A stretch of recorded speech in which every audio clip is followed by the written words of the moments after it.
Doesn't matter if you use a cup. We're going to make a well. Oh yeah, the old fontana. We're actually going to use the same size container with fresh ricotta, and we're going to throw that in the middle of the well. So it's not about weight, it's about volume. You want to use the same amount of ricotta as you do flour.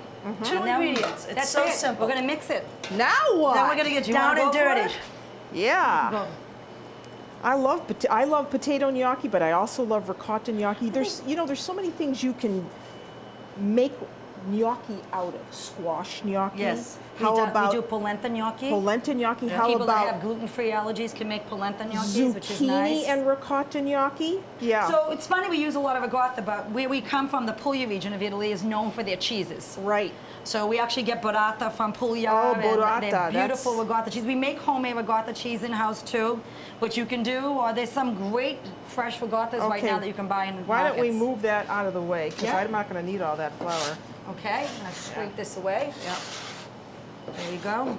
It actually helps too once you roll this, mix it together.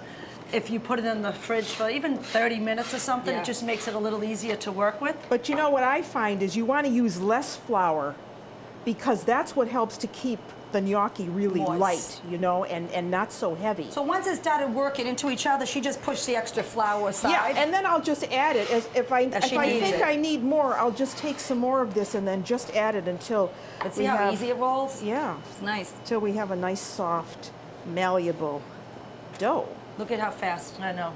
Those are the old Italian strong hands like my mother has. This is one of the things we would call our mother up and say, we're coming home and can you make gnocchis? I mean, as you can see, we're talking, 5-minute process to mix the dough. Well, we make all our pastas here with a rolling pin, the old-fashioned way. And I actually laugh because I'll sit in my office and if I don't hear the snap of the dough, I'm like, you're doing something wrong out there. Yeah. So it's very easy. Yep. You don't want too much flour on the board because then they won't don't roll. have any grab. Okay. Yeah, you need grab. We take a piece. If everybody wants to take a piece. Yeah. Okay. And just like Play-Doh, you're going to roll it out. Okay. How fat do you make yours? I kind of make mine fatter. You like them fatter? I like them fatter. We're going to have to cook yours separately because they won't cook even. Okay. Look at, they're not perfection. This is fun.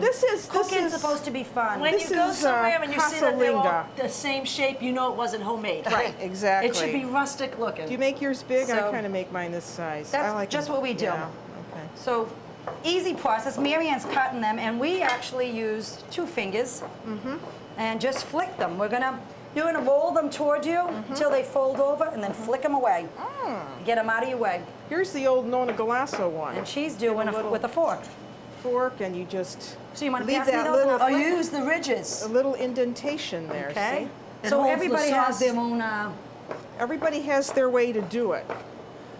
And some people just cut them like that, and that's the end of it. But that's the wimpy way because. Well, I don't think it holds the sauce as It well doesn't. either. You need that little cave. That's the shortcut. You need that little cave. See that little cave under there?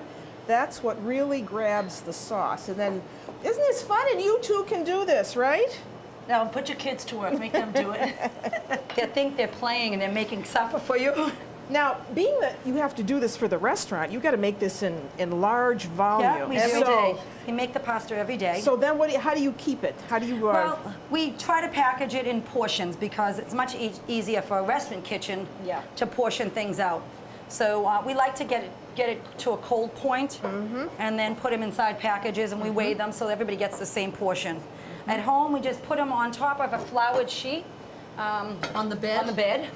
We're using a tray right now with some flour. And you just have to toss them on top.